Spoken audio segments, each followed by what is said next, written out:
1, 2.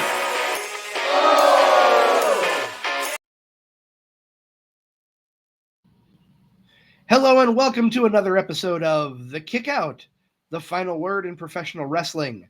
I am the hardest working wizard on For Frequency's Sake, the Wizard CZ, and joining me is my tag team partner, one half of the For Frequency's Sake tag team champions of the world. He is never wrong, Nick Bull. Nick, how you feeling, my friend?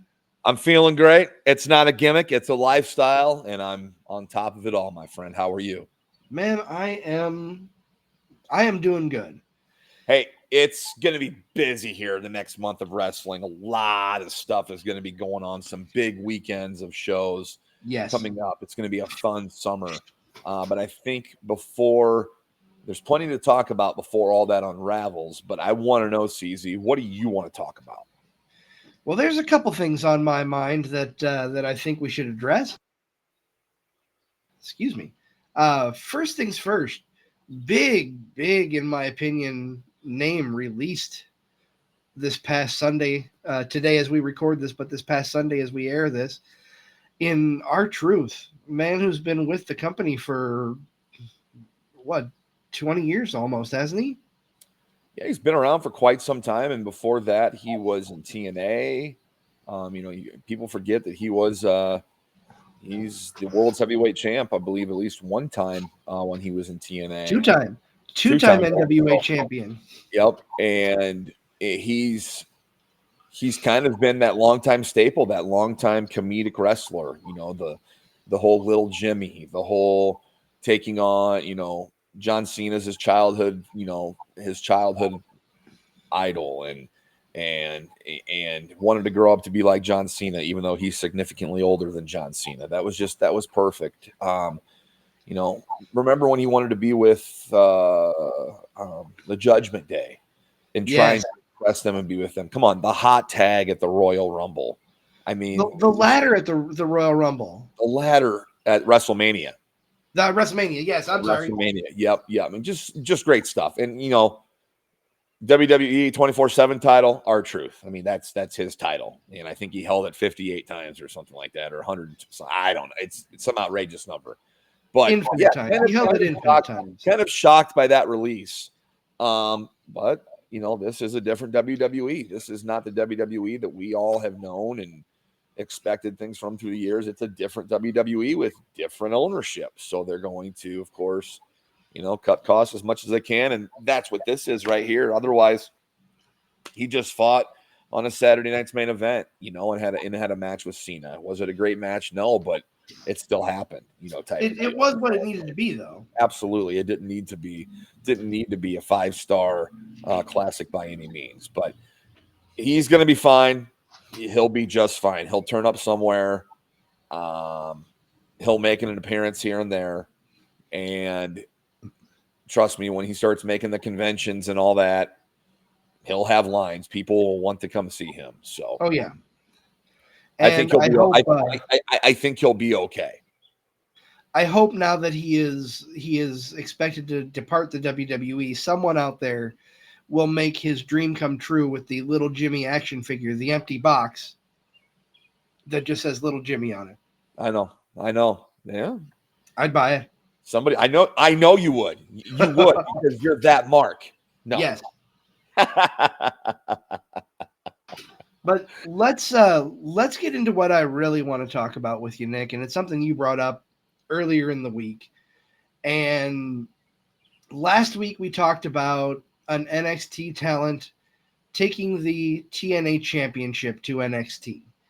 This week we are seeing a lot of women, which you and I have talked about, NXT having the best women's roster in wrestling right now, but how much longer is that going to last? This is going to be a rebuilding time since everybody and their sister got called up. That is true, but don't worry. They're going to be just fine. This is what they're built for. NXT has lost their talent before. They've made new talent or acquired talent and come in, and they've been just fine. I mean, look at the roster. Look at the blows this women's roster has been dealt within the past few weeks. Cora Jade was released. Roxanne Perez called up. Yep. Julia called up. Who else am I Stephanie missing? Vaquer. Stephanie Vaquer has now been called up. And Jordan there's possibly Jordan Grace. expected to be called up. Lot of empty spots now in NXT, right? We get Right. Jane pulling a surprise championship move off Vaquer. She's your new champ. And now you've got all this talent gone. But you've got Mariah May coming over from AEW. Yeah. This is the perfect place for her to come in and make the NXT hers, much like other people have before. Get ready for the main roster. I mean, she could go to the main roster, but WWE is going to want to put her in NXT first.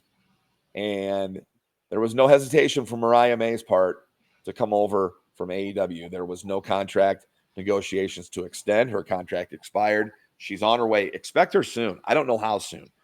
I think after Stephanie Vaquer makes her appearance at Worlds Collide, which is coming up this coming weekend, going to be a very exciting show. I think then she'll become full roster.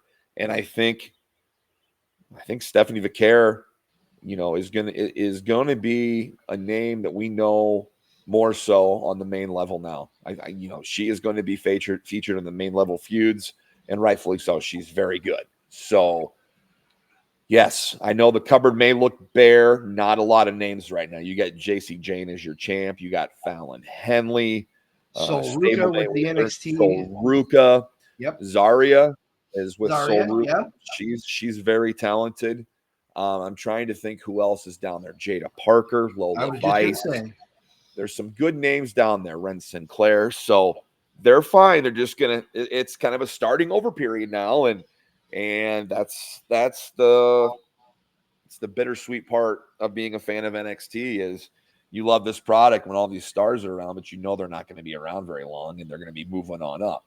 So, and this is that's what this is right now. Look at NXT as like a caterpillar going through its cycles. And that's kind of what's happening. I mean, you get good, you go on. That's what happens. I mean, it happens. And it's not the first time it's happened in NXT and CZ, and it isn't going to be the last time. So this is a good time to get invested in NXT, into what they have there. So when the new people come in, you learn who they are and you'll be right on. But this is, I don't know, I love this show. It's no secret. If you follow Card Subject to Change or the Kickout, I love NXT. And this is why I'm a fan of it. Like, they've kind of got to start over now. And it's going to be interesting. So I'm tuned in. I'm wanting and willing to see what they do with this show. Yeah.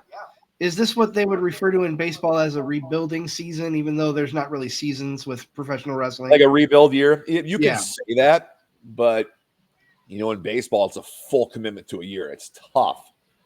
In wrestling, it's only a matter of a couple months, before somebody can become like, a household name and the gimmick gets over, and probably a good year, So yeah, you could say that in baseball terms, rebuilding year, but it's a rebuilding time right now. But they've got a lot of young talent that they've always developed good talent. They're currently developing young talent. They have talent right now.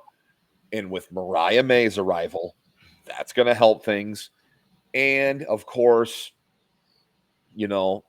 Evolution pay-per-view on the horizon. That's going to help things. Maybe someone comes down from the main roster and becomes more of a figure of NXT. I don't know. But if you're an NXT fan like me, do not stress out. This women's division is going to be just fine. Give them a couple months, and you're going to have household names again.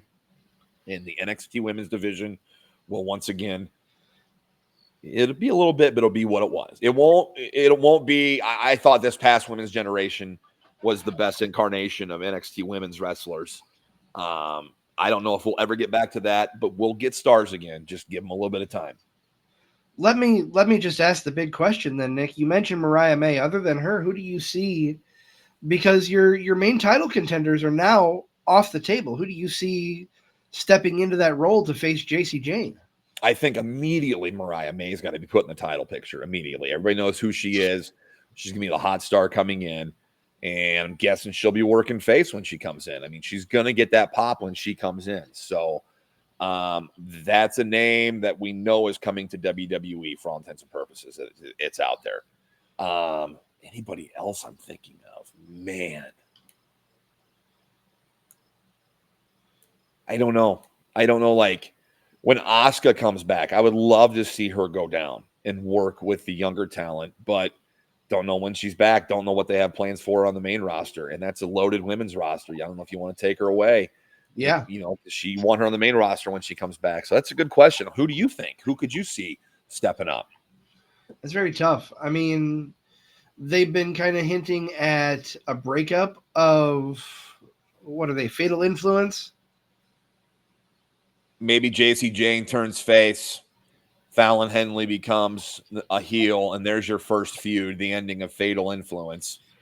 And I said that name questioningly because my brain always wants to go back to when Mandy Rose was there. Well, Toxic Attraction. Mandy Rose, Gigi Dolan, released Gigi Dolan, by the way, and JC Jane. Of those three, I didn't think JC Jane would be the one that was the champ that stuck around. I didn't, but props to her. And good on her for sticking with it and working. And now she's the NXT Women's Champ, heading up a division that's known for creating stars. Now it's time to, go to the Star Factory and make some more stars. And WWE seems to be the best at it right now. So yes. Tune in. But if you like what you're hearing here, this is the Kick Out, our midweek short form discussion show. Kind of stuff we never got to on our regular show because we like to have guests on, which we did this past week, and we like to review shows as well, which I believe we're doing this upcoming week. But yeah, if you like what you see here, like, follow, subscribe, reach out to us on social media. We're actually our short form show, and then of course we are Card Subject to Change, the podcast by the fan for the fan, powered by Low Pies Pizza, built by Durham Remodeling, colored by Ryan Allison Tattoo. We usually record live and go live on Sundays. And we're actually pulling double duty this weekend, Nick, if you remember. We are. I know. The overbooker strikes again. Saturday night, we will be coming to you after Money in the Bank. I think it is Money in the Bank this weekend, right? It is. It's Worlds Collide, then Money in the Bank. Yes. My brain is just not with it today. I know. I don't know why. That'll be Saturday night, and then Sunday we have Mason Grayskull, a new, a rather new face to the Midwest scene as far as wrestlers, but he was also a familiar face if you know referees from the Midwest scene. We'll talk about that with him on Sunday. Absolutely. So double shot next weekend. Tune in Saturday night here on the Card Subject to Change feeds for our reactions to Worlds Collide and Money in the Bank. And then, of course, on Sunday with Mason Grayskull. This has been the Kick Out, our midweek short form discussion show. Hopefully you like it. Come back and visit us next week. He is the Wizard CZ. I'm Never Wrong Nick Bull. This has been the Kick Out, the final word in professional wrestling.